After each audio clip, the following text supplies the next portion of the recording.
हाय दोस्तों, हेलो। मेरे को माफ़ करना, मैं इतने दिन बाद आप सबके बाद आया। आज मैं एक बहुत अच्छा वीडियो बनाना चाहता हूँ, और बहुत लंबा भी नहीं और बहुत छोटा भी नहीं।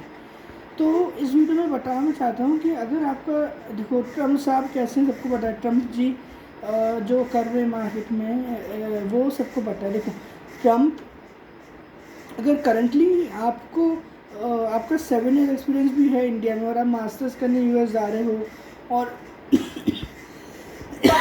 और उसके बाद आप ये बोल रहे हो कि मेरे को जॉब नहीं मिल रहा है, तो देखो, ट्रम्प ने जो ये करा है, क्योंकि मेरे को 2 दिन ऐसे आई थी कि मेरा 6 ईयर एक्सपीरियंस है, लोगों ने उस पर कुछ बनाओ, 8 ईयर एक्सपीरियंस है उस पर कुछ बनाओ। तो अगर इसे 6 8 7 साल एक्सपीरियंस है और क्वालिटी ऑफ चीज़ में है, तो मुश्किल है लगना। देखो, और आपकी यूनिवर्सिटी मैटर करती है कि आप किस यूनिवर्सिटी। कई लोग बोलते हैं हमने 7 ईयर जॉब करा हुआ है, अब तुम स्टेट यूनिवर्सिटी चले जाएंगे। अरे बाबा, यूएस में तुम यूएस में जाके जॉब पढ़ रहे हो, मतलब वहाँ जाके जॉब कर, तो वहाँ के हिसाब से करना पड़ेगा ना। आपको पहली बात, वहाँ जा रहे हो तो आपको एक्सपेंसिव यूनिवर्सिटी ही जानी पड़ेगी, भले ही पैसा लाने पड़ेगा। सस्ते कॉलेज जाओगे तो जॉब भी मैन्युफैक्चरिंग या क्वालिटी इंजीनियर खड़े रहने वाला है। आईटी में, कोर में तो उल्टा सीधा काम, कंसल्टेंसी पकड़ो। आजकल तो कंसल्टेंसी के भी धंधे अंडे के बराबर हो गए हैं, ठप हो गए हैं। तो ये मैं आपको बता दूं, भले आपको 5 साल का 8 साल एक्सपीरियंस हो, आपको जाना एक्सपेंसिव कॉलेज में ही पड़ेगा। आप ये स्टेट यूनिवर्सिटी सस्ते कॉलेज जाओगे तो आपकी जॉब नहीं लगेगी अमेरिका में, चाहे कितना भी आप कर लो। ये ध्यान रखना। अगर आपने इंडिया में 7 ईयर्स चाहे प्रोडक्ट बेस में कराओ चाहे सर्विस बेस में कराओ, जिसमें भी कराओ, आपका कॉलेज का 80% वेटेज है यूएस में। ये आप ध्यान रखना। सस्ते कॉलेज मीन्स नो जॉब, ये ध्यान रखना। मेरे को किसी ने बोला था वीडियो बनाओ, तो मैंने सीधे बात बोली, जाना आपको महंगे पड़ेगा, पे आपको करनी पड़ेगी फीस, और उससे कोई सोल्यूशन नहीं। सस्ते में जाओगे तो वापस आओगे और ये ओपीटी ऐसे निकाल दोगे। पर इंडिया में 7 ईयर्स का, तो इंडिया में एमएस का एक्सपीरियंस, इंडिया में एमएस की डिग्री की वैल्यू रहेगी, क्योंकि मास्टर्स करा हुआ है और आपका पहला एक्सपीरियंस भी रहा है। फ्रेशर नहीं हो आप इंडिया में, 7 ईयर्स का मास्टर्स करा हुआ है। थोड़ा बहाना मार देना कि मैंने 1 साल ढूंढ लेना, नहीं हो तो इनिशियल ओपीटी में एक एक तरीका है, और फिर बोलना मैंने काम करा हुआ था, 8 साल का हो जाएगा, 7 साल का है एक्सपीरियंस। ऐसे आप समझ जाना कैसे आपको करना है। और पूरी सैलरी से खुद बोलना कि मैं आया तो मेरा अकाउंट सब बंद हो गई, ये हो गया, आप जानते हो। तो ये बात हो गई पहली। दूसरी बात, आप खुद देख रहे हो आईटी कंडीशन बहुत ख़राब चल रही है, ले ऑफ भर भर के हो रहे, इंडिया भी हो चाहे अमेरिका में हो। तो उसका कारण ये है कि देखो, आईटी पहली बार पहले जैसे नहीं रह गया है। जैसे आईटी पहले हुआ करता था कि पहले बहुत अच्छा करा करता था। एक ज़माने में आईटी का जो बेल कर्व बोलते हैं ना, एक ग्राफ होता है ना एक्स वाई का, एक्स वाई और बेल कर्व ऊपर जाता था। अब आईटी का बेल कर्व नीचे आ रहा है। पहले ऐसे ऐसे जाता था, अब ऐसे हो रहा है, मतलब नीचे आ रहा है। तो हर किसी का एक स्टेज होता है। हो सकता है मेरे ख्याल से आईटी वापस रह जाए, हो सकता है कुछ साल ऐसे ही पड़ा रहे। जारी को सेक्टर एक तरह से ख़त्म हाल में चल रहा है, मतलब सेक्टर तो चल रहा है आईटी में, लेकिन ख़त्म हाल में चल रहा है। तो उसका सलूशन ये है कि आप बार बार जॉब स्विच ना करो, और आपको ऐसा लग रहा है कि ले ऑफ होएगा, या हमें नई नई जॉब लग रही है, नई जॉब नहीं लग रही है, या हमें इतनी स्किल नहीं है, हमें टेक्नोलॉजी नहीं आता है। अब मेरे एक पहचान में है ना, वो इन्फोसिस में बैठा हुआ था, लीड 16 लाख में, 29 ईयर्स का है क्या, तो इन्फोसिस में करा।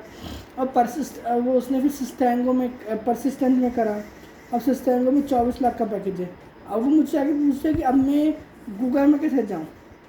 अब ऐसी पागलपन वाली बातें कौन करता है। आपको वैसे ही पता है कि आईटी कंडीशन क्या है ना, ले ऑफ भर भर के होते हैं। और उसके बाद आप बोल रहे हो कि जॉब स्विच करो।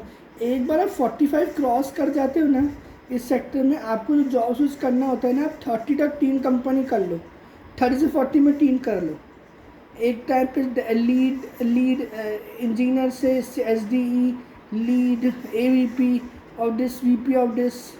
और फिर जब बुढ़ा 50 55 के हो जाते हो तो डायरेक्टर के बैठे हो, ज़्यादा काम नहीं अपना बात है, क्या टेंशन पालना फिर। तो उस टाइम पे फिर उसके बाद एक कंपनी बदलो उसमें ऊंची पोस्ट पे 48 49 की एज में, समझ गए। और बस उसमें बैठे रहो और कुछ नहीं। और फिर उसके बाद आपका वो आता रहेगा, प्रोविडेंट फंड जाओगे, उसका पैसे से खाते रहो, और क्या। तो ऐसा ही है, बार बार कंपनी मत बदलो ना। अगर आपको ऐसा लग रहा है 45 का, एक कंपनी रहा, एक कंपनी ऐसी पकड़ो इसमें 15 साल करते रहो, ऊंची पोस्ट पे डायरेक्टर है या एवीपी है या सीनियर मैनेजर के ऊपर उस लेवल पे। तो उस टाइप का आप समझ जाओगे ना मैं क्या बोल रहा हूँ आपको। तो उस टाइप की सिचुएशन होती है ये। और दूसरी बात ये हो जाती है कि देखो ये बदलो मत ना। अब कईयों को शौक है कि हमें 8 कंपनी बनना है, हसल बनना है, ये करना है, वो करना है, हमें इतना हाइक चाहिए। तो भाई साहब पहले आपको मैं आज ही बता देता हूँ, आईटी पहले जैसा नहीं रहेगा। आईटी कंडीशन क्रिटिकल है बहुत, वो वेंटिलेटर पे आ चुका है। तो आपको भी आपके हिसाब से चलना है। भाई एक इंसान वेंटिलेटर पे आता है तो उसको क्या बोलते हैं, भाई बच जा। तो आपको भी आईटी बच के चलना है कि आपको ले ऑफ ना, बार बार कंपनी बदलनी। कई लोग 10 साल में 8 कंपनी बदल लेते हैं। अब पहले के मार्केट में चल रहा था, आज के इंडिया के मार्केट में भी बेंगलोर हो, हैदराबाद हो, पूना हो, चेन्नई हो, गुरुग्राम हो, नोएडा हो, कहीं भी हो, आज के ज़माने में वो वैसा नहीं रहेगा कि आप 8 साल में 6 बदलो। क्यों? क्योंकि आजकल जॉब सेचुरेशन आ चुका है, हायर लेवल पर सेचुरेशन पॉइंट आ चुका है। आप समझ रहे करो, एक जॉब के लिए यूएस में तो एक जॉब के लिए 1000 एप्लीकेशन चाहिएंगी, इंडिया में एक जॉब के लिए 300 आती हैं। आईटी की लेवल क्रिटिकली बहुत हाई जाता है ऐसे टाइम पे, टेक्नोलॉजी का और उन सब का। तो सबके लिए एक्सपीरियंस तगड़ा चाहिए आईटी में। लोगों को उतना नॉलेज नहीं है। और तो आप करते रहो ना। और खासकर मैं आपको बताता हूँ, जैसे Tier 2 सिटीज़ में लोग रिमोटली जॉब्स होती है। जैसे अब आप बैंगलोर कंपनी है ना, वो आपको 2 लाख दे रही है, और आप रहे भोपाल में रहे हो, जयपुर में रहे हो, इंदौर में रहे हो, अहमदाबाद में से Tier 2 सिटी में रह रहे हो, है ना। तो वो इतना एक्सपेंसिव भी कहाँ है, आपने घर में रह रही हो, 2 लाख रुपये आ रहा है महीने, क्या प्रॉब्लम है। और 2400 से अगर टैक्स कट कर 16 लाख भी इन हैंड आ रहा है, 16 से, तो उसमें क्या है, खुद का बिजनेस भी कर सकते हो आप, रियल एस्टेट भी कर सकते हो आप, साथ में अपना स्टार्टअप भी कर सकते हो खुद का। तो उसमें क्या प्रॉब्लम है आपको। Tier 2 में लोग बोलते हैं मैं एक कंपनी, देखो आपको बदलना इतना ईजी नहीं है कि एक मिठाई खाई, गुलाब जामुन घरे बना लिया या कुछ बाहर खाना खा के आ गया, ऐसे बदलना इतना आसान काम नहीं। बदलने में इंसान लोगों की बैंड बच जाती है कंपनी बदलने में आज के टाइम पे। आप तो आपको ये भी ध्यान रखना चाहिए कि हमें नहीं बदलनी है कंपनी, क्योंकि आजकल ले ऑफ्स हो रहे हैं बहुत ज़्यादा। तो मैं ये इसका सुनना चाहूँगा। और जो यंग एज में 30 तक है, वो तो फिर चल जाता है कि एक ले ऑफ हो गया, ठीक है, 6-7 साल का एक्सपीरियंस से अपना हो जाएगा कुछ ना कुछ का।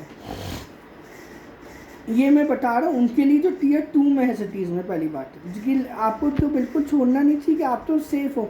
अब Tier 1 में एक्सपेंसेस ज़्यादा होते हैं, बड़े घर में नहीं लोग रहते, लोग अपार्टमेंटों में रहते हैं, फ्लैटों में रहते हैं, है ना। तो जैसे है ना, जैसे पूना में हिंजवाड़ी, मगरपट्टा है, खरारी है, तो और हैदराबाद में भी गच्चीबोली, कोकापीट, मणिकोंडा और ये सब हैं, कोंडापीट और ये सब। तो इन सिटीज़ का मैं बोला कि Tier 1 वालों को भी मैं यही सलाह दूँगा कि वो भी ना छोड़े। तो एक्सपेंसिव होते नो डाउट, बट वो भी फिर प्रोडक्ट मैनेजमेंट, डेटा साइंटिस्ट या फिर फाइनेंशियल सर्विसेज के रोल्स में जाएं, उन सब रोल्स में जाए जो फाइनेंशियल कंपनीज होती है, एनालिटिक्स की, एक्सेल पे काम करें, स्टोरी टेलिंग पे काम करें, और अपना ये एसक्यूएल में काम करें, ML मॉडल्स पे। इस पर कम ले ऑफ होते हैं, डेवलपमेंट में ज़्यादा होते हैं। फिर इंडिया में अब होने लगे हैं, पहले नहीं होते थे